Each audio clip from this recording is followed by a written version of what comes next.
Boa tarde, irmãos. Eu quero agradecer em primeiro lugar ao reverendo Carlos Júnior pela confiança e ao Tiago pela paciência nas interações via WhatsApp, às vezes uma semana demorando para ser respondido. É de fato um privilégio estar aqui, privilégio falar sobre um tema tão importante e infelizmente negligenciado no nosso meio, mesmo nas nossas melhores igrejas, mesmo nas igrejas que são de fato, professam e são de fato reformadas. Então me alegra muito essa iniciativa dessa igreja local e uma presença considerável de pessoas e crentes interessados nesse assunto. O tema dessa minha palestra, o mito, política e religião não se misturam, como eu demorei muito a responder ao Tiago, eu fiquei com pena de ter que alterar o título dessa palestra. Eu queria que pedisse para tirar o artigo, o mito. Mas, como ele já tinha passado a palestra, e para você já ir se acostumando com o título, eu preferi não mudar. Então, o mito, política e religião não se misturam. Bem, eu estou usando aqui mitologia, ou mito, numa acepção diferente. Não estou usando a acepção de que muitos usam como Bolsonaro ou mito. Eu estou usando uma acepção aqui de mito numa acepção negativa, algo pejorativo. Infelizmente existem inúmeros mitos no nosso meio, mitos que mesmo cristãos abraçam, propagam, defendem sem reflexão.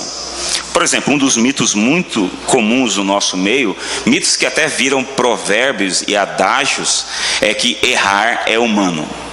Talvez você já tenha ouvido isso, talvez você já tenha dito isso, talvez você já tenha justificado os seus erros desta forma, mas errar não é humano de forma alguma. Se errar fosse humano, Adão não teria sido culpado por causa do seu erro. Seria algo inerente ao seu ser por ser humano. Se errar fosse humano, nós não haveríamos esperança, teríamos esperança no novo céu e nova terra, quando todo mal, todo pecado fosse extirpado. Mas pior ainda, dizer que errar humano é uma blasfêmia, porque Jesus era 100% humano. Dizer que errar é humano é negar a humanidade de Jesus, uma heresia muito terrível, ou uma blasfêmia dizer que o nosso Senhor errou. Então, é um mito dizer que é errar humano. Então, é sobre esse tipo de mito que eu quero falar nesta tarde. Como aquele mito de que futebol, política e religião não se discutem. Não se discute futebol, política nem religião. Esse é um mito um pouquinho diferente, a maneira como nós interagimos com esse mito, com essa frase. Porque, embora nós digamos isso, nós ouçamos isso, eu ouço isso desde pequeno, que futebol, política e religião não se discute, é sobre essas três coisas que nós mais discutimos. São essas três coisas que mais estão na boca das pessoas e isso gera animosidades, brigas, às vezes até inimizades. E veja, a lógica da frase é equivocada, porque coloca política e religião ao lado de futebol. Futebol é algo, com certeza, um pouco irracional, envolve muita paixão. Não existe muita racionalidade no futebol, a menos que você esteja defendendo que o Flamengo não presta. Mas fora isso, é só paixão irracional. Mas vejam que, embora nós digamos que futebol, política e religião não se discute, todos nós discutimos sobre isso. Mas o mito sobre o qual eu quero falar nessa tarde, ele é um pouquinho diferente. Porque quando nós dizemos que religião e política não se misturam, nós de fato nos afastamos disso. Nós não somos, digamos, hipócritas, como no caso de futebol, política e religião não se discutir. Nós dizemos que não se discute, mas de fato nós discutimos. Mas aqui é algo pior ainda. Nós dizemos que religião e política não se misturam e nós lutamos contra essa mistura. Nós dizemos que é pecado essa mistura. E o pior, é somente nós, aqueles que têm uma teologia correta, uma cosmovisão correta, é que lutam para que essa mistura não ocorra. Porque os inimigos de Deus, eles não fazem isso. Eles possuem uma religião, seja ela o ateísmo, seja ela o agnosticismo, seja ela o humanismo, seja ela o anticristianismo. Toda a política do mundo está misturada com religião. Então toda a política que nós vemos na nossa sociedade, ela em sua maioria é anticristã, porque ela está misturada com a religião anti-Deus. Então somente nós acreditamos nesse mito, que religião e política não se misturam. Porque é só olhar ao nosso redor que nós vemos uma política misturada com anti-família, um projeto anti-família, anti-Deus, anti-cristianismo, anti-igreja, anti-tudo o que Deus ordena, tudo o que Deus preza. Mas como que nós lutamos contra esse mito? Como nós nos precavemos de cair nesse mito e em outros? Pensando biblicamente, renovando a nossa mente. Com certeza a passagem bíblica que mais será citada aqui nesta tarde será Romanos 13. E eu quero iniciar isso. Então eu peço que os irmãos abram as suas Bíblias em Romanos 13. Nós faremos a leitura do versículo 1 até o 7. Romanos 13, versículo 1 a 7.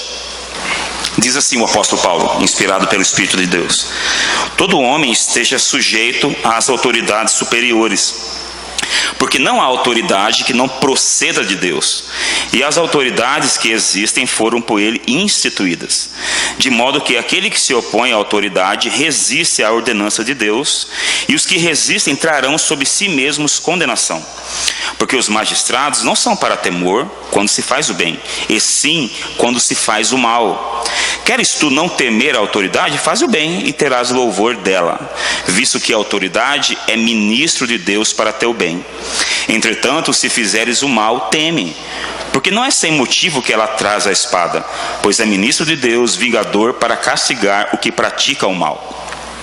É necessário que lhe estejais sujeitos, não somente por causa do temor da punição, mas também por dever de consciência.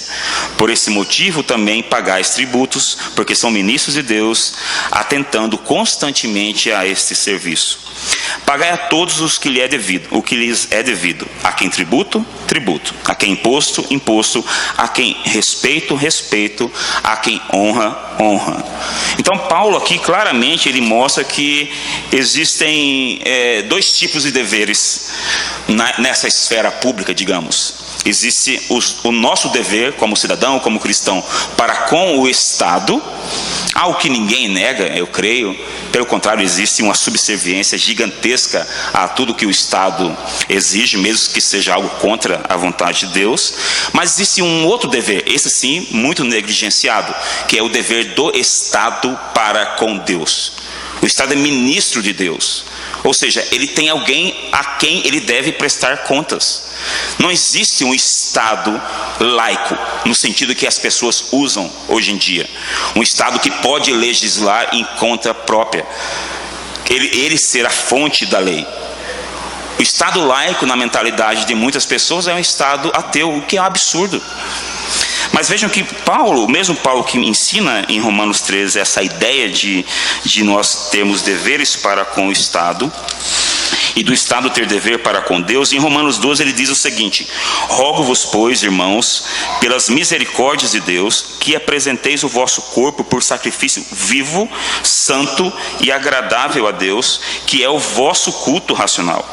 E não vos conformeis com esse século, mas transformai-vos pela renovação da vossa mente, para que experimenteis qual seja a boa, agradável e perfeita vontade de Deus. Ou seja, para nós pensarmos biblicamente sobre o Estado, sobre a nossa relação para com o Estado e sobre a relação do Estado para com Deus, nós devemos fazer o que, segundo Paulo? Renovar a nossa mente à luz da palavra de Deus, submeter os nossos pensamentos, as nossas premissas, os nossos pressupostos à Escritura. É somente por meio dessa reflexão e não seguindo a política humanista dos nossos dias, a opinião de supostos especialistas. O cristão é chamado a pensar acerca de política à luz da Escritura. E é estranho que numa época em que nós tanto falamos sobre cosmovisão, em que nós tanto falamos sobre intelectualidade, isso seja algo ausente do nosso meio. Isso o quê? O pensamento, a reflexão política. Talvez nunca na história desse país falou-se tanto sobre cosmovisão. E isso a nível mundial, não é somente um fenômeno no Brasil. Todo mundo fala sobre cosmovisão. Existem inúmeros seminários sobre cosmovisão. Existem palestras sobre cosmovisão. Existem dezenas, centenas, mesmo em português, de livros sobre cosmovisão. Então é uma incoerência gigantesca que essa ênfase em cosmovisão não se traduza em uma aplicabilidade dessa cosmovisão em áreas importantes como a política, a esfera pública. Para quem não sabe, cosmovisão é o quê? Resumindo de maneira um pouquinho simplista, cosmovisão é a forma como nós vemos e enxergamos a vida, é a forma como nós interpretamos a realidade, é a ideia de que todos nós temos uma ideia, uma crença acerca de tudo, incluindo Deus, e essa ideia ela é maquiada, ela é moldada, ela é transformada de acordo com pressupostos, de acordo com ideias pré-concebidas. É por isso que todo mundo tem, por exemplo, uma teologia. Mesmo o ateu ele tem uma ideia sobre Deus. Você também, todo mundo é um teólogo nesse sentido, porque todo mundo tem uma cosmovisão. Você tem uma ideia sobre o que é casamento, sobre o que é amor, sobre o que é violência, sobre o que é impróprio, sobre o que é ético, por causa da sua cosmovisão. E de fato, ter uma cosmovisão, ou melhor, reconhecer, pois todos nós temos uma cosmovisão, reconhecer que nós temos uma cosmovisão é fundamental para corrigir pensamentos errôneos, corrigir crenças falsas. É a ilustração muito comum de que cosmovisão é como um óculos. É somente quando você tira é que você percebe que você tem um óculos e ele pode estar com a lente suja. Se a sua cosmovisão é suja, por assim dizer, você vai interpretar as coisas de uma maneira distorcida. Mas essas mesmas pessoas que corretamente enfatizam a necessidade de uma cosmovisão bíblica, essas mesmas pessoas, elas se negam a aplicar essa cosmovisão a certas áreas. Por exemplo, no nosso meio, vigora uma ideia totalmente humanista do que é educação. Você vê crentes falando de educação como se ela fosse a salvação da sociedade, como se ela fosse a solução para a criminalidade. Essa é uma ideia totalmente humanista de educação. Você aprender matemática, português na escola vai transformar você de um criminoso em um bom cidadão? Que absurdo! Então é uma falta de um pensamento, uma aplicação da cosmovisão na educação. Então nós falamos de cosmovisão, mas nós ficamos apenas na teoria. Nós falamos de cosmovisão de uma maneira abstrata. E nós negamos o senhorio de Cristo. Quem nunca ouviu aquela frase de Kuyper que não existe nenhum milímetro sequer, um centímetro sequer em toda a existência sobre a qual Cristo não diga é meu. Se Jesus é Senhor de todas as coisas, e de fato Ele é, não existe área neutra. Não existe área em que não exista uma implicação do cristianismo. Falar sobre cosmovisão e não aplicar essa cosmovisão é você viver com ideias abstratas, totalmente sem sentido, totalmente sem aplicação, algo contrário do que a Escritura diz. Paulo diz que a palavra de Deus ela é útil, era para nos preparar para toda boa obra. Então você se negar a dizer que a sua cosmovisão tem impacto sobre a política, que existe sim uma política cristã, essa é outra coisa muito negada por muitos. Talvez você já tenha ouvido que não existe política cristã, existe uma forma cristã de fazer política. É mentira. A diferença entre a política cristã e a política não cristã não é que você é moral, que você é ético, que você não rouba. É uma diferença que vai ao fundamento. Aliás, a própria ideia de você não poder roubar é uma ideia bíblica. Porque se o evolucionismo é verdadeiro e é sempre o mais preparado, o mais apto que sobrevive, qual o problema de você roubar? Então, a nossa política é uma política distintiva, ou ao menos deveria ser. Então, quando pessoas negligenciam isso, quando os nossos melhores teólogos negligenciam isso, nós vemos o quanto longe nós estamos de uma reforma verdadeira, uma reforma do pensamento. Para citar novamente Abraham Kuyper e Francis Schaeffer, esses homens são citados vezes por vezes, como exemplos de piedade, exemplos de teologia cristã, mas esses homens faziam coisas que nós negamos aos nossos membros e negamos a nós mesmos. Eles eram pessoas não somente envolvidas na esfera pública, mas também com debates na esfera pública. Schaeffer foi um dos grandes combatentes do aborto nos Estados Unidos. Ele fez documentários sobre isso, contra isso. Ele escreveu livros contra isso. E hoje, pensando no meio cristão como um todo, embora alguns não gostem de incluir, mas pensando em católicos e protestantes como cristãos, a luta contra o aborto está majoritariamente nas mãos de católicos, porque nós achamos que essas coisas não são importantes, que a gente não se deve envolver nessa esfera pública.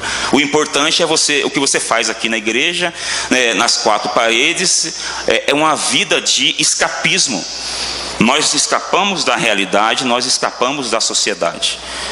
Nós achamos que nós devemos ser sal e luz apenas da igreja, apenas da nossa comunidade. Então é uma negação da fé cristã. E veja que Kuyper, inclusive, ele exerceu o magistrado. Ele foi primeiro-ministro. Então existe um tipo de uma esquizofrenia intelectual. Nós elogiamos as pessoas, dizemos que eles são exemplos, que são grandes homens, mas nós dissuadimos os nossos membros de agirem dessa forma na esfera pública. E por quê? Porque nós temos um conceito muito errôneo de separação entre igreja e Estado. De fato, a igreja é separada do Estado.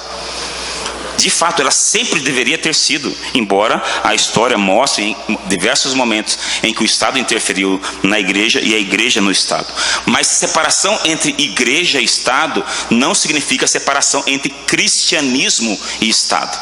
Não existe separação, não é a mesma coisa que separação entre Deus e Estado. O Estado ele não pode se separar de Deus, pois o Estado é uma criação divina. O Estado se separar de Deus é ele fazer o que ele tem tentado fazer até então, ser ele mesmo o próprio Deus, ele definir o certo e o errado, ele definir o que é justiça, o que é injustiça, ele perseguir aqueles que pregam o cristianismo, aqueles que pregam que ele é ministro de Deus. Uma das coisas pelas quais eu mais oro, agradecendo a Deus, é pela liberdade de culto que nós temos.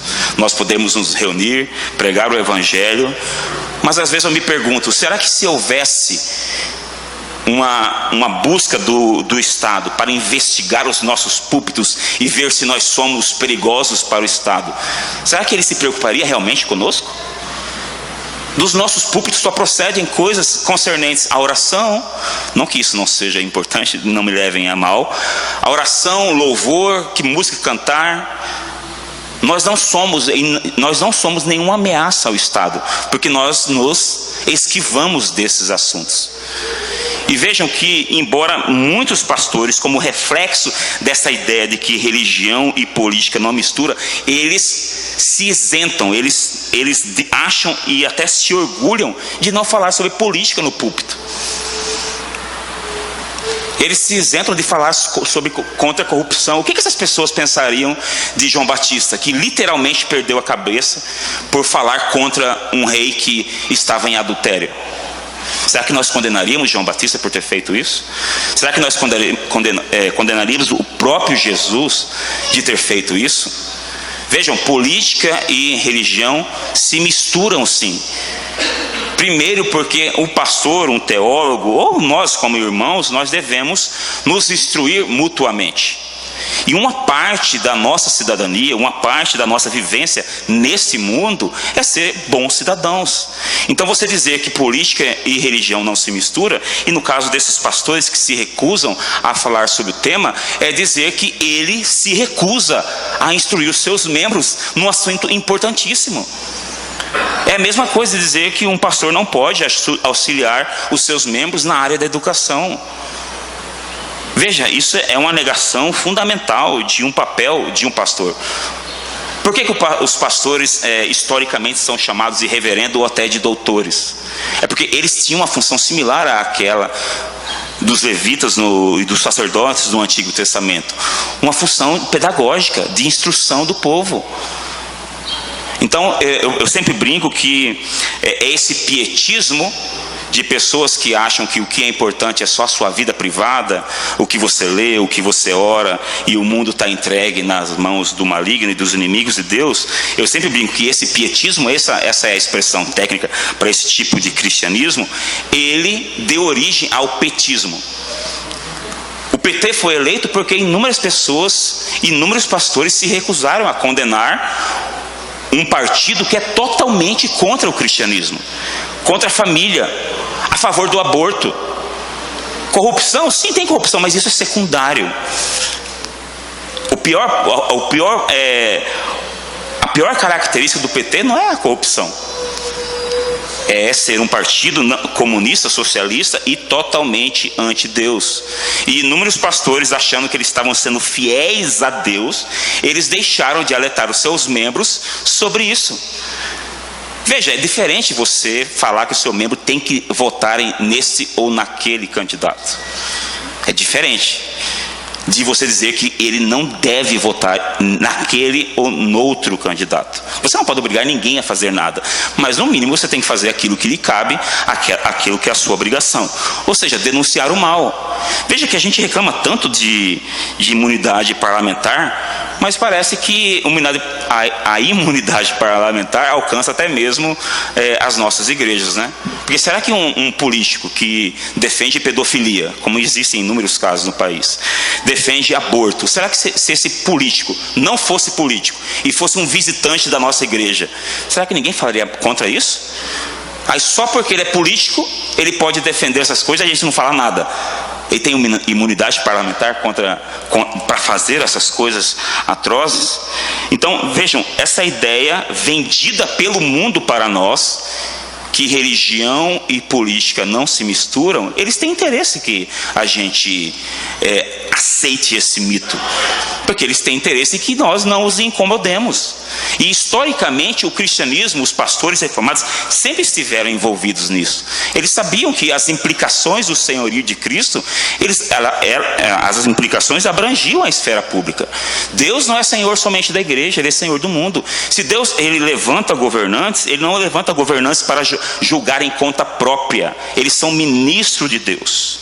Veja, várias pessoas que se recusam a tocar nesse assunto de política, eles reconhecem Romanos 13, porque é um texto claríssimo.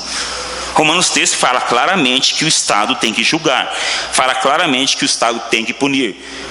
Mas com base no que o Estado vai definir o que é certo, o que é errado?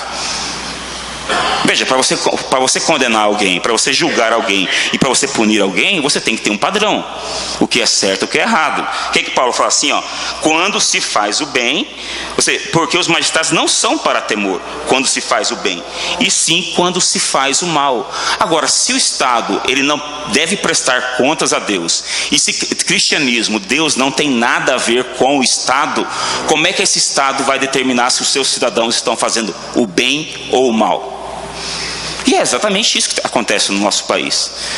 Por que pregar contra o aborto é linguagem de ódio? É uma política de ódio, é discurso de ódio? Porque essas pessoas, porque o Estado, os nossos governantes, eles estão usando um padrão antibíblico. Por que pregar contra o homossexualismo ou contra o casamento entre pessoas do mesmo sexo é visto como algo mau? Porque o Estado, ante Deus, usa uma lei que ele mesmo criou, e não a lei divina. Isso é inevitável. Para o Estado julgar, para nós julgarmos, nós temos que ter um padrão. E a pergunta é, por qual padrão? Pelo padrão humanista ou pelo padrão divino? Por um padrão criado pelos próprios homens ou pelo padrão de Deus? Então, a ideia de um Estado laico, a ideia de um Estado divorciado da religião, ele traz consequências inevitáveis para a igreja, para o cristianismo. Se o Estado for anti-Deus, cada vez mais nós estaremos colhendo os frutos desse Estado anti-Deus.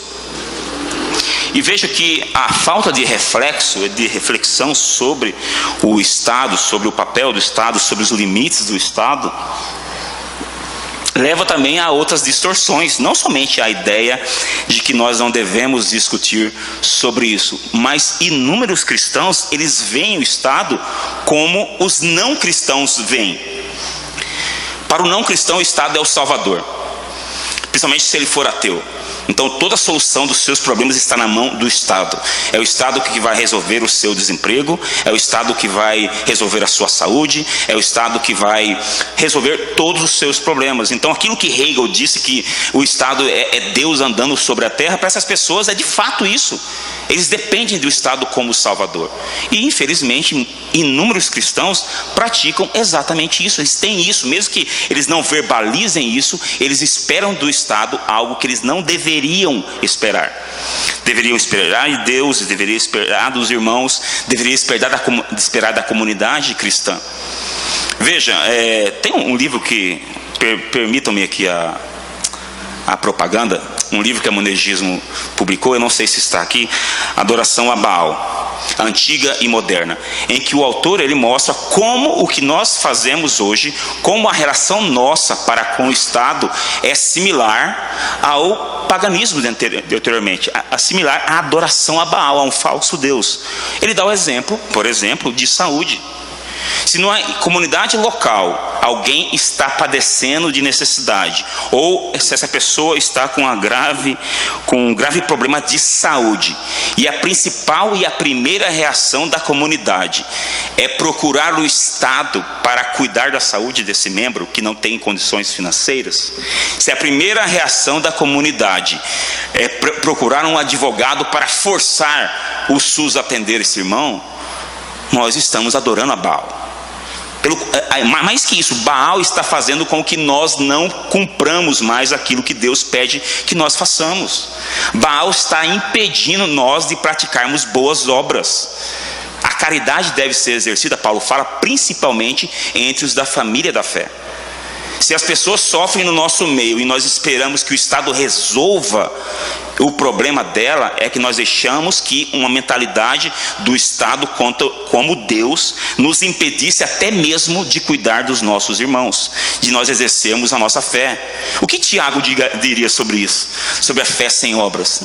É uma fé posta no Estado. Então o Estado impede até mesmo a igreja, dependendo da nossa mentalidade, de cumprir as boas obras, de cumprir, por exemplo, a diaconia. Os diáconos foram instituídos por Deus exatamente para cuidar dessas situações e para ajudar os outros membros a cuidarem dessas situações.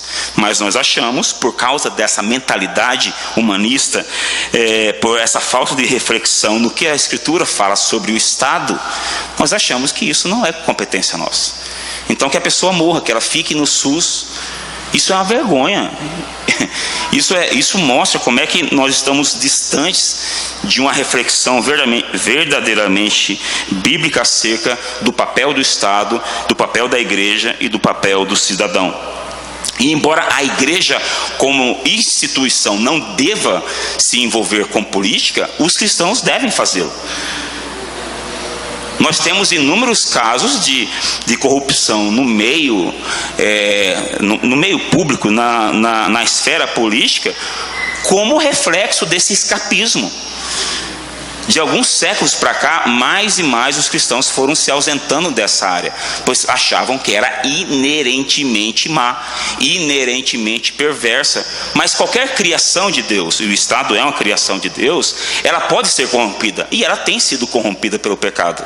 Você dizer que você não pode entrar na esfera política, você não pode concorrer a um cargo político por causa do mal que existe nesse meio, é similar a dizer que você não pode se casar, porque existem inúmeros casamentos devassos, fracassados, em que existe exploração e separação, divórcio. Não tem nenhum sentido. Se nós entregamos a política a Satanás e aos seus seguidores, com certeza nós veremos o estado de política que nós vemos hoje em dia. Então vejam, ideias têm consequências, não tem como nós escaparmos disso. O que nós colhemos hoje como sociedade de um Estado anti-Deus, de um Estado rebelde contra Deus, um Estado que não age como ministro de Deus, é reflexo dessas ideias que vêm sido enfatizadas, repetidas de púlpito nos livros, que cristianismo e política não tem nada a ver. que é pecado, que é você comprometer a sua fé, é você esfriar na fé se você não se envolve nessas coisas. Talvez você já tenha ouvido falar sobre William Wilberforce. Esse homem, um calvinista convicto, ele foi um dos responsáveis por ter acabado com a escravidão. Ele lutou contra isso. Imagina se naquela época nós tivéssemos essa ideia de que cristão não pode se envolver com política, não pode se envolver na esfera pública. A mesma coisa, aborto. A igreja sempre lutou contra o aborto. Já na igreja primitiva já existia essa luta contra o aborto. Uma luta por meio da pregação, mas também por meio da adoção. Quando crianças eram rejeitadas, quando crianças eram jogadas pelos gregos, a igreja acolhia essas crianças. E foi por fim, por meio da influência cristã, que o aborto passou a ser proibido, a ser crime. E agora, por falta dessa influência cristã e por nós entregarmos essa esfera aos inimigos de Deus, que mais e mais existe uma militância querendo com que essas coisas agora se tornem legais. Então, a luta nossa contra essas coisas, contra um Estado anti-Deus, contra um Estado que tenta promover tudo aquilo que é contra Deus, é uma luta totalmente legítima. Não é você negligenciar a sua fé, é mostrar que sua fé tem aplicação a todas as áreas da vida. Negar isso é negar que nós temos uma cosmovisão bíblica, uma cosmovisão que nos ajuda a enxergar a toda a realidade. Não existe neutralidade, irmãos. Se quem está fazendo política não está a favor de Deus, ele está necessariamente contra Deus. Não foi isso que Jesus disse? Quem não está comigo é contra mim, quem comigo não ajunta, espalha. É isso. Um outro grande mito atrelado a essa ideia de que religião e política não se misturam é isso, é o mito da neutralidade. Não existe educação neutra, não existe política neutra. Por exemplo, voltando à ideia da educação, quando os nossos filhos são ensinados nas escolas e Deus não é mencionado, isso não é neutralidade. Isso é o ateísmo mais militante possível. Dizer que Deus não tem nada a ver com isso. Deus não tem nada a ver com uma parte importantíssima do nosso tempo. Os nossos filhos estudam 5 dias por semana sem ouvir Deus mencionado, como se Deus não tivesse nada a ver com a matemática, com a lógica, com o português, com as regras, com a ordem, com os cosmos. Isso não é neutralidade. Isso é ateísmo. É ensinar para os nossos filhos que Deus é irrelevante, que Deus só se fala de Deus na escola, na igreja, que Deus só se importa com a oração. Então, a ideia de que não existe neutralidade é algo que deve estar bem presente na nossa mente, pois essa é a bandeira principal do ateísmo dos nossos dias, que você tem que ser neutro, que você tem que ser imparcial. Mas ninguém é imparcial, é impossível. Ninguém é sem preconceito, todo mundo é preconceituoso. O problema é se seu preconceito é antibíblico ou bíblico. Eu não ser preconceituoso contra a prática de pedofilia é digno de morte. O Estado deveria condenar a pena de morte quem defendesse a pedofilia. Então não adianta, nós caímos nesses termos utilizados pela política de neutralidade, de preconceito, e nós caímos no engodo de Satanás. Essas pessoas que pregam, por exemplo, contra preconceito, eles são preconceituosos contra nós, que dizemos que casamento é só entre um homem e uma mulher. Essas pessoas são preconceituosos contra nós, que dizemos que ter filho é algo bom e não um estorvo.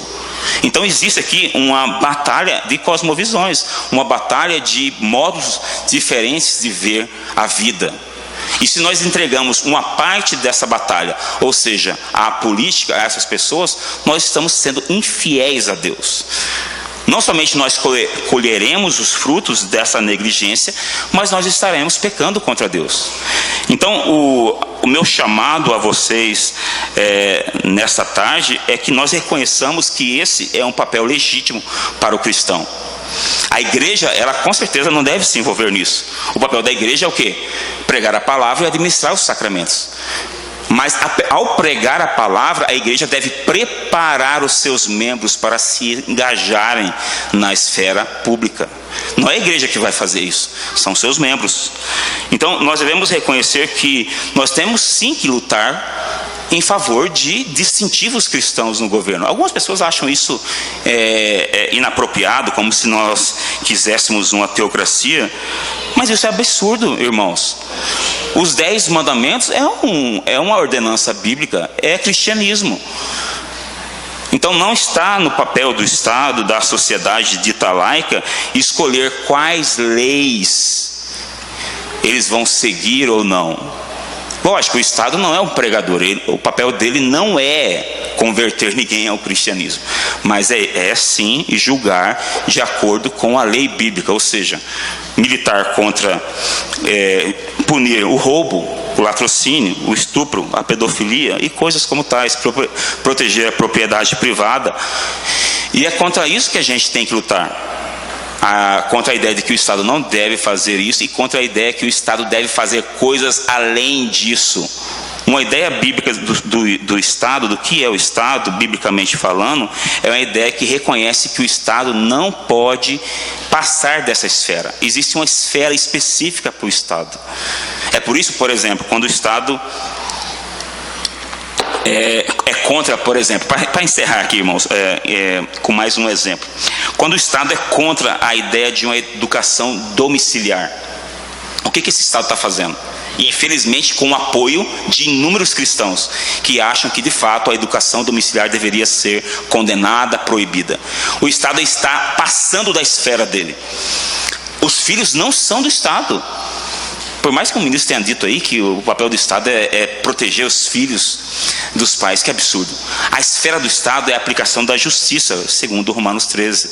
Então, o Estado querer legislar como você educará o seu filho e quem educará o seu filho, é ele infringir essa esfera. E triste é quando cristãos concordam com isso, achando que o Estado, sim, ele tem poder para legislar sobre esse assunto e ele tem que determinar e decidir o que, como e quem ensinará aos nossos filhos. Então isso é mais uma faceta da falta de reflexão de uma teoria política, bíblica, do que é o Estado, o que o Estado deve fazer, o que ele não deve fazer, o que ele não pode fazer. E é exatamente por o Estado estar continuamente tentando invadir essa esfera dele, ultrapassar essa esfera dele, que ele tenta, por exemplo, mudar o que é casamento, interferir na educação dos nossos filhos, coisas desse tipo. O Estado querer dizer como eu devo educar os meus filhos é similar a ele querer escolher os presbíteros e os diáconos de uma igreja. É similar, é a mesma coisa. Ele está legislando fora da sua esfera. Ele está legislando não de acordo com o propósito para o qual Deus criou o Estado, que era para manter a ordem e manter a justiça. E vejam vocês, um dos maiores problemas do nosso país é a segurança. É a falta de paz que nós temos, é o medo que a mãe tem de um filho ir até mesmo à escola. Ou seja, a área principal de atuação do Estado, biblicamente falando, é a área onde nós mais sofremos, onde existem mais problemas. Por quê? Porque o Estado, querendo ser Deus, ele está se interferindo e tentando cuidar de coisas que ele nunca deveria tentar cuidar, como, por exemplo, saúde e educação. Então, o nosso chamado é a permitir que a Escritura dite a nossa opinião sobre política. A Escritura dite para nós, ela determine em quem nós, no mínimo, não iremos votar. A Escritura mostre para nós que é totalmente legítimo nós conversarmos, discutirmos sobre essas coisas. E também, a Escritura deve nos alertar contra a idolatria. A idolatria política, a ideia de que o eleitor, o presidente correto salvará a nossa nação. Eu acho que quem me acompanha no Facebook sabe que é Bolsonaro neles, né? Mas, veja, existe uma idolatria no nosso meio. Eu fiquei abismado essa semana quando vi um pastor dizer que se Bolsonaro ganhasse, seria o cumprimento da oração do Senhor Jesus, venha o teu reino. E ele não estava brincando. Então é contra essa idolatria e também contra o escapismo político que a gente deve lutar. Então existem, infelizmente, esses dois extremos no nosso meio: aqueles que não se envolvem de maneira alguma e não se pronunciam, e aqueles que acham que o presidente correto vai salvar o Brasil ou o incorreto vai acabar com o Brasil. Não, a questão não é essa. Se Deus quiser punir o Brasil com mais alguns anos de uma política anti-Deus, Ele fará isso, o PT vai ganhar. Mas se Ele não quiser, não quer dizer que nós teremos uma salvação. Nós teremos os mesmos problemas. A única coisa que transformará o Brasil será a pregação do Evangelho. Mas a pregação do Evangelho envolve uma pregação sobre o que é o Estado, quais são os limites do Estado e quais são os nossos deveres como cidadãos dessa sociedade, desse mundo criado e ordenado por Deus. Amém? Vamos orar antes de Tiago pegar a palavra. Ó Deus, obrigado pela Tua palavra, que é rica, possui implicações para toda a nossa vida. É impossível, Deus, discorrer sobre todas as implicações que a Tua palavra nos mostra sobre cada uma das esferas da vida. Eu peço por mim e pelos meus irmãos, ó Deus, que nós tenhamos humildade de reconhecer os nossos erros e corações submissos de servos, ó Deus, para continuamente estar levando cativo o nosso pensamento a Cristo Jesus. Que nós pareçamos, ó Deus, cada vez mais, não somente nas nossas ações, mas nos nossos pensamentos com o nosso Senhor. Em nome de quem oramos. Amém.